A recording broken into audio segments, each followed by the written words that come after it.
Viewers, দীপ মাম presentation চ্যানেলে আপনাদের আবারও স্বাগতম। আজ এখন ভর দুপুরবেলা ঠিক 1:45 বাজে। আজকে শুক্রবার, জুম্মার দিন। ঠিক এরকম একটা অবস্থায় আজ ভোর থেকেই আকাশ ভীষণ কালো হয়েছিল, তারপরও মাঝখানে একটু রোদ উঠেছে, আবার কালো হয়েছে। অবশ্যই এটা শুরু হয়েছে গত বৃহস্পতিবার থেকেই। তো এই যে আপনারা দেখতে পাচ্ছেন যে আমার রান্নাঘরে গ্লাস বেয়ে এই যে অঝোর ধারায় পানি পড়ছে, কারণ হচ্ছে বাইরে সাংঘাতিক বৃষ্টি হচ্ছে, ঠিক আষাঢ় শ্রাবণ মাসের মতো। এবং আমার যেটা সমস্যা, আমি দুপুরবেলা আমার এখন ভিডিও করার কোনো রকম ইচ্ছা ছিল না, কিন্তু লোভটা সামলাতে পারলাম না, কারণ আমি এখন রান্না করছি। এই যে আমার রান্না হচ্ছে, ক্যামেরাটা গেল খোলা হয়ে, যা হোক রান্না করছি, ঠিক তখনই মানে এত বৃষ্টি শুরু হয়ে গেল যে আমার এই যে রান্নার কি বলবো, এই যে গ্লাসের গামগুলি, এগুলি মিস্ত্রিরা না ঠিক মতো দেয়নি, যার বদলতে এখন কি দাঁড়ালো, এখন যেটা দেখলাম, আগে তো এইভাবে বৃষ্টি হয়নি, আমি ঘরে ওঠার পরে এইভাবে বৃষ্টি হয়নি, বুঝতেও পারিনি। তো এখন যেটা দেখলাম যে পুরো এইখান থেকে পানি বেয়ে বেয়ে সব সাইডের এই জানলার গামগুলির এই পাশ থেকে পানি বেয়ে বেয়ে সব ভিতরে আসছে। এবং আমি তাড়াতাড়ি কি করব, আমার যে চালের বস্তা ছিল সেই বস্তা আমি একটা এনে কোনো রকম এইভাবে একটু দেবার চেষ্টা করেছি, না হলে আমার পানিটা দেখেন আমার চুলা টুলা সব নষ্ট হয়ে গেছে। এবং এখন কারেন্ট নেই, আমি আপনাদের লাইট জ্বালিয়ে দেখাতে পারছি না যে কতটা ভয়ঙ্কর অবস্থার মধ্যে আমি আছি। বাসায় দ্বীপের পাপাও নেই, আমি কি করব বুঝতে পারছি না। এই দেখেন পানিগুলো সব গড়িয়ে আসছে, চুলার নিচ থেকেও পানি আসছে, এবং আমি নিচেও একটা বস্তা দিলাম, দেখা যাচ্ছে না কারণ অন্ধকার খুব, নিচেও একটা বস্তা দিয়েছে, কারণ এখান থেকে পানিটা গড়িয়ে গড়িয়ে আবার নিচে পড়ছে। যদিও আমি এখানেও একটা বস্তা দিয়েছি, কিন্তু তাতেও পানি মানছে না, মানে এত বৃষ্টি হচ্ছে। এদিক থেকে আমার বাড়িতে তো টিউবওয়েল বসাবার কাজ চলছে, মিস্ত্রিদের কাজও বন্ধ হয়ে আছে। আমি এখন একটু ওদের খোঁজখবর নিতে যাব যে ওরা কি অবস্থার মধ্যে আছে, কারণ ওরা বাইরে রান্না করতো, এখন ওরা কিভাবে কি রান্না করছে, কি খাবে দুপুরে, এবং কাজ তো অবশ্যই বন্ধ হয়ে আছে। তা আমি এখন একটু ওদের কাছে যাব, আপনাদেরও নিয়ে যাব। এই যে আমাদের ফিনিক্স বর্ষা থেকে রক্ষা পাওয়ার জন্য ঘরের মধ্যে ঢুকে গেছে। এখন উপায়ও ছিল না ওকে ঘরে ঢুকানো ছাড়া, যেহেতু বাইরে বৃষ্টিতে ভিজতেছিল। আর যেটা মিস্ত্রিরা এসে যেটা চাইলো ছাতা, তো আমি এই ক্যামেরা অফ করার পরে আমি এতক্ষণ ছাতা খুঁজে বেড়ালাম, কিন্তু ঘরে ছাতা পাওয়া যাচ্ছে না, এখন সেটা খুঁজতেছে। ছাতা একটা পাওয়া গেছে, আমি ছাতা একটা দিয়ে দিলাম। আর এই যে ওরা রান্না করছে, সিঁড়ি ঘরের নিচে ওরা রান্না করতে আসছে। কি রান্না করছে একটু দেখি। কি এটা? পাঙ্গাস মাছ। আচ্ছা, কি দিয়ে রান্না হবে? ওই আলু দিয়ে রান্না করবে। আচ্ছা, ওরা আজকে দুপুরে আলু দিয়ে পাঙ্গাস মাছ রান্না করবে। আর যেটা ওই যে মিস্ত্রিরা কাজ করছে, আপনার আল্লাহ পড়ে গেল, ইস রে, গর্তের মধ্যে পড়ে গেল। তা ওই যে পলিথিন মাথায় তো যা দেখতে পাচ্ছেন, ওর ভিতরে একটা একটা করে মানুষ, কারণ সব পানিতে ভরে গেছে। ওরা এখন মোটর দিয়ে তো পানি সেচার কাজ চলছে, আবার হাত দিয়েও ওরা পানি এখন সেচবে, যার কারণে আর ওই যে ঘোরাতে হচ্ছে, যে গোবর পানিটা তোলার জন্যে কাজ করছে। ফিনিক্স তুমি আসছো কেন এখানে? যাও যাও, ভিতরে যাও। তা কারেন্ট চলে আসছে, কারেন্ট আসছে তাই না? যাক, কারেন্ট আসছে, নিশ্চিন্ত হলাম, কারণ আমারও রান্নার কাজ চলছিল, আমি গ্যাসের চুলায় দিয়ে আসছি। এখন রাইস কুকারে আমি ভাতটা চাপাই দেবো। আরেকখান দাও, সামনে আরেকখান দাও, ওই আদলা মেরে দাও।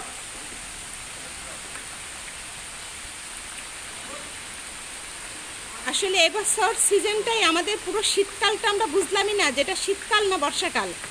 আর পুরো শীতকালটাই আমাদের কিন্তু বর্ষার মধ্যে কেটেছে।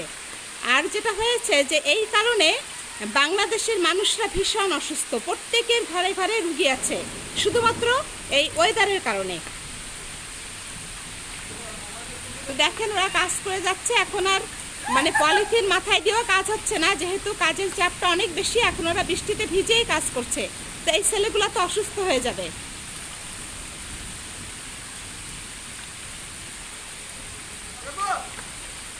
তিনটা হ্যান্ডেল আর দুজন কই? আলহামদুলিল্লাহ কারেন্ট চলে আসছে। আমি ভিতরে আসলাম ওদের অবস্থা দেখে।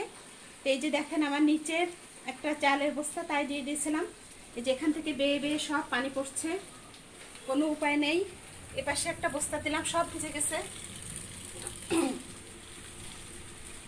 এখন আমি একটু জানলাটা একটু খুলে দেব।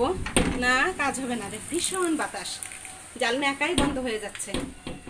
এইরকম ঝড় বৃষ্টিতে যে শীত এখন প্রায় শেষ, মাঘ মাসের শেষের দিক চলছে, অথচ দেখেন যে এই সময় থাকবে একদম ঝড়ঝাড়ি রোদ, কত সুন্দর ওয়েদার থাকবে। কিন্তু আমাদের বাংলাদেশের কি অবস্থার মধ্যে আমরা আছি। তা আমি রান্নাটা চাপিয়ে দিয়েই নিচে গিয়েছিলাম, এখন এসে দেখি মোটামুটি হয়ে গেছে। আর এখানে আমি মুরগির মাংস আলু দিয়ে রান্না করছি, আলু টমেটোর গ্রেভি করে দিলাম। আমি তো ইন্ডাকশনেই রান্না করি, কারেন্ট যাবার পরে আমি গ্যাসের চুলায় দিয়ে গেছিলাম, এখন রান্না হয়ে গেছে। ঝোলটা অবশ্য আমি আরও একটু রাখতে চেয়েছিলাম, কিন্তু এখন তো পানি দিলে আর ভালো লাগবে না, আমি গ্যাসটা অফ করে দিলাম। হ্যাঁ, ভাতটা চাপিয়ে দিলাম, যেহেতু কারেন্ট চলে আসছে তাই দ্রুত রান্নাটা যদি শেষ করা যায়। এখন আপনাদের নিয়ে আমি আবার একটু আমার ব্যালকনিতে যাব, যে সেখানে কি অবস্থা একটু দেখে আসি।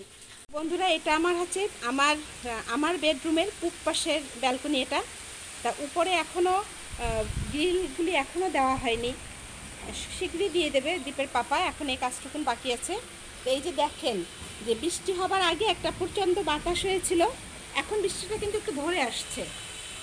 প্রায় 30 মিনিটের মতো বৃষ্টি হলো, কিন্তু এমন বৃষ্টি যে খুলনা শহরের রাস্তাঘাট সব পানির নিচে চলে গেছে। আর যেটা এই যে যে দেখেন যে ওই বাতাসে যে ধুলাটা আসছে এবং বৃষ্টির পরে যে এখানে যে কাদা হয়ে গেছে, এগুলা পরিষ্কার করতে তো আমি টের পাবানি যে কত ধানে কত চাল। এটা হচ্ছে আমার একেবারে মানে খোলা ব্যালকনি, এটার উপরে ছাদ। আমি একটু ব্যালকনি আমি রেখেছিলাম ঘরের সাথে, যেটা আমার আর মানে ব্যালকনিটা এই পাশটা থাকবে, উপরে ছাদ দেওয়া আছে, কিন্তু এই পাশটাতে আমি একটু খোলা রেখেছিলাম, যে সব কিছু যাতে আমার রোদে টোদে দিতে আমার ছাদে যেতে না হয়, নিচে যেতে না হয়, এই কারণে আমি এই জায়গাটা বাড়তি করেছিলাম। তো কাদা পানিতে সব ভরে গেছে, মানে আমি এখন চিন্তা করছি যে আমি এগুলা পরিষ্কার করতে যে আমার কত কষ্ট হবে। আমার তো শরীর ভালো থাকে না, যার কারণে আমার তো মানে ভীষণ চিন্তা হয়ে গেছে যে আল্লাহ কী অবস্থা হবে না। বন্ধুরা, মেঘের গর্জন শুনতে পাচ্ছেন কিনা আমি বুঝতে পারছি না। আমি আমার মুখটা একটু বন্ধ রাখি, তাহলে হয়তো মেঘের গর্জনটা আপনারা শুনতে পাবেন।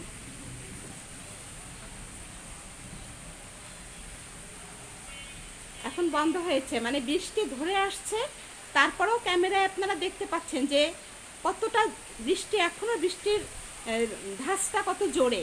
তাহলে একটু আগে কীরকম বৃষ্টি হয়েছে আমাদের এখানে। তো এখন আমি এসেছি দ্বীপের রুমের পূব পাশের বারান্দায়, এই ব্যালকনিতে আসলাম। এটারও একই অবস্থা, সব দেখেন কাদা পানি, বালি উড়ে এসে সব জমে গেছে, খুব কঠিন পরিষ্কার করা। কারেন্ট আসছে বিধায় মোটর আবার চালু হয়েছে, মিস্ত্রিরা এবার মোটর চালিয়ে দিয়ে ওরা একটু বিশ্রাম নিচ্ছে। আর একটু আগে যেহেতু কারেন্ট বন্ধ ছিল, ওরা তাড়াতাড়ি আমি আপনাদের সেদিন দেখিয়েছিলাম যে ওরা বিশাল বড় বড় দুটো গর্ত খুঁজেছিল। তা পরে জানলাম যে পানি ডিপ টিউবওয়েল বসাতে গেলে প্রচুর গোবর দিতে হয়, মানে গরুর গোবর যেটা, সেইটা ওরা বড় যে গর্তটা ছিল তার ভিতরে গোবর দিয়েছে, এবং আর একটা গর্তের ভিতরে সেই গোবরটাই এই ওর ভিতরে আসবে, তারপরে পাইপের মধ্যে যাবে, যেটা ওদের কাছ থেকে শুনলাম। তো যা হোক, ওরা তো এতক্ষণ হাত দিয়েই পানি সেচতেছিল, এখন মোটর চালু হয়ে গেছে, যে দেখছেন নিচে বালি উঠছে, এই বালিগুলো সব উঠেছে ওখান থেকে। আর আজকে ওরা কাজ শেষ করতে চেয়েছিল, কাজ শেষ হবে না। এখনও দেখেন আমাদের 1 2 3 4 5 6 6টা পাইপ আছে, আর এই পাশে প্লাস্টিকের পাইপ, সেগুলি তো পুরোটাই রয়ে গেছে। ওই 6টা বসাবার পরে এই প্লাস্টিকের পাইপগুলো বসিয়ে দেবে, অতএব ওদের আগামীকালও কাজ করতে হবে। আর দ্বীপের পাপা গেছে আজকে পিকনিক করতে, কি মজা, 12টা বেজে গেছে হয়তো পিকনিকের। আমার কিন্তু ভালোই লাগছে, কারণ আমাকে তো কখনো পিকনিকে নেয় না, নিজেরা যায়, যার কারণে আমার কিন্তু ভীষণ ভালো লাগতেছে যে দেখো পিকনিকের মজা কীরকম। খুব মাইক টাইক বাজবে, বাসা থেকে দ্বীপ একদম লাফাতে লাফাতে গেছে, মাম্মা আজকে খুব মজা হবে, অনেক গান বাজনা হবে। এইবার তোরা মজা কর, দেখ গান বাজনা কিভাবে হয়। এবার বৃষ্টিতে ভিজবে আর মজা করবে, আর সবার জ্বর হবে। এই হবে না শেষ পর্যন্ত অবস্থা। যা হোক বন্ধুরা, আমি তাহলে এখানেই শেষ করছি। আর দোয়া করবেন, যেহেতু এই ওয়েদারের জন্যে সব লোকই মোটামুটি কিন্তু অসুস্থ হয়ে আছে, শুধুমাত্র ওয়েদারের কারণে। এই কারণে মানে জ্বর হলেই হসপিটালে যে টেস্ট করলেই কিন্তু হয় তা করোনা, না হয় ওমিক্রন, এটা কিন্তু আসছে। এবং এরপরে সুস্থ হতে কিন্তু ওমিক্রনের জ্বরটা কিন্তু 2-3 দিনে বেশি থাকছে না, কিন্তু একটা পেশেন্টকে সুস্থ হতে তার 1 মাস লেগে যাচ্ছে। আর আমার যে মাঝে যে আমি অসুস্থ হয়েছিলাম, আমারও মনে হয় যে আমারও ওমিক্রন ধরনের কিছু হয়েছিল, কারণ আমার গলা এখনও ঠিক হয়নি। আমি জানুয়ারির 16 তারিখে অসুস্থ হয়েছি, আজকে ফেব্রুয়ারির 4 তারিখ, কিন্তু আমার গলা কিন্তু এখন পর্যন্ত ঠিক হয়নি। তা দোয়া করবেন বন্ধুরা আমার জন্যে, আমার দেশবাসীর জন্যে, সারা পৃথিবীর মানুষের জন্যে। এই দোয়া চেয়েই আজকের মতো আমি আমার ভ্লগ শেষ করছি। আল্লাহ হাফেজ, আসসালামু আলাইকুম।